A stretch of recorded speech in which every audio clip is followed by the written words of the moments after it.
కేంద్రం ఏం చెప్పింది? 2 కోట్ల ఉద్యోగాలు ఇస్తామన్నారే, పోనీ వాళ్ళైనా ఇచ్చిండ్రా? తెలంగాణ బిడ్డలకు ఎన్ని ఇచ్చిండ్రు? ఎవరు మీ ఎంపీ? ఎవరు? బండి సంజయ్ గారు, బీజేపీ రాష్ట్ర అధ్యక్షుడు కూడా. అవునా? కూట్లో రాయి తీయలేనోడు ఏట్లో రాయి తీస్తానన్నాడట. చేతనవునా ఈయనకు? అసలు ఈ నియోజకవర్గంలోనే, ఈ కరీంనగర్ లోనే ఇంత అవినీతి జరుగుతుంటే, యథేచ్ఛగా ఇంత మైనింగ్ మాఫియా జరుగుతుంటే, ఇంత యథేచ్ఛగా ఇసుక మాఫియా జరుగుతుంటే, ఇంత అవినీతి జరుగుతుంటే ఒక్కసారైనా నోరెప్పి మాట్లాడా బండి సంజయ్? ఒక్కసారైనా మాట్లాడిండా ఇంత అవినీతి ఏమిటి అని? ఈడీలు వచ్చి సోదాలు చేసినప్పుడు కూడా మాట్లాడలేదు కదా ఇక్కడ అన్యాయం జరుగుతుంది అని. మరి ఎందుకున్నట్టు అవినీతి మీద కనీసం గొంతు కూడా లేపలేదు కదా? అంటే ఏమిటి అర్థం? ఈ మంత్రి, ఈ ఎమ్మెల్యే, ఈ బండి సంజయ్ ఇద్దరు కలిసే ఉన్నారనే కదా? అందరూ వాటాలు తీసుకుంటున్నారనే కదా? అందుకే మాట్లాడటం లేదు కదా?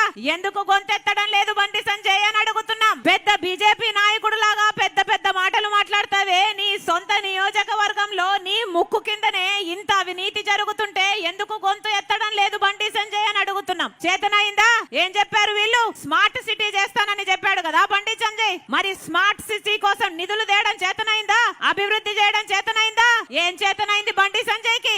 రాజకీయాలు చేయడం. ఏం చేతనైంది? అసలు మతం పేరుతో రాజకీయాలు చేయడం తప్ప ఈ బండి సంజయ్ కి ఇంకొకటి ఎప్పుడైనా చేతనైందా?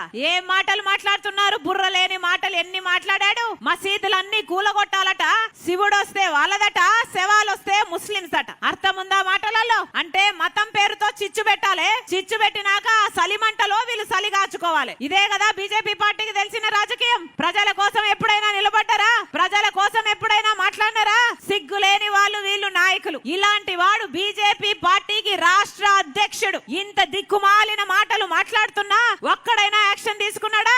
ఒక్క ఎంక్వైరీ అయినా వేసిండ్రా? ఈయన నా పదవిలో నుంచి అయినా తీసేసిండ్రా? ఇంకా అదే పదవిలో కొనసాగుతున్నారు అంటే ఇక బీజేపీ పార్టీ ఏం చెప్తుంది? మేము అలాంటి వాళ్ళమే, మాకు మత పిచ్చి ఉంది, మేము ఇలాంటి రాజకీయాలే చేస్తున్నామనే చెప్తుంది కదా బీజేపీ పార్టీ. మరి ఎందుకు నమ్మాలే బీజేపీ పార్టీని? అసలు బీజేపీ పార్టీ ఎన్ని మాటలు చెప్పింది? 2 కోట్ల ఉద్యోగాలు ఇస్తామన్నారే, ఎన్ని కోట్లు ఇచ్చారు మన తెలంగాణ బిడ్డలకు? సంవత్సరానికి 2 కోట్ల ఉద్యోగాలు అంటే 8 సంవత్సరాలకు 16 కోట్ల ఉద్యోగాలు ఇవ్వాలి బీజేపీ పార్టీ. అలాంటప్పుడు మన బిడ్డలకు కనీసం ఒక 10 లక్షలు 50 లక్షలు ఉద్యోగాలు ఇచ్చిందా బీజేపీ పార్టీ? సిగ్గుండాలి కదా మరి వీళ్ళు రాజకీయాలు చేయడానికి. విభజన హామీలు ఏమైనాయి? కోచ్ ఫ్యాక్టరీ ఏమైంది? బయారం స్టీల్ ఫ్యాక్టరీ ఏమైంది? ఎస్టీల కడతా మన యూనివర్సిటీ ఏమైంది? ఒక్క మాట అయినా నిలబెట్టుకుందా బీజేపీ పార్టీ? ఇలాంటి వాళ్ళు నాయకులు. అలాంటి పార్టీకి ఈయన రాష్ట్ర అధ్యక్షుడు. దిక్కుమాలిన పార్టీకి దిక్కుపాలిన నాయకుడు. అంతే కదా? ఎవరిని ఉద్ధరించడానికి ఈ పార్టీలు, ఈ నాయకులు అంతా మీకోసం ఎప్పుడైనా నిలబన్నారా?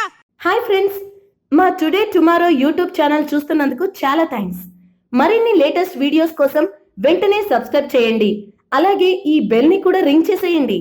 మా నోటిఫికేషన్స్ అన్ని మీ మొబైల్లో వస్తాయి. అలాగే మా వీడియోస్ మీకు నచ్చితే లైక్ చేయండి, షేర్ చేయండి, నచ్చకపోతే కామెంట్ చేయండి.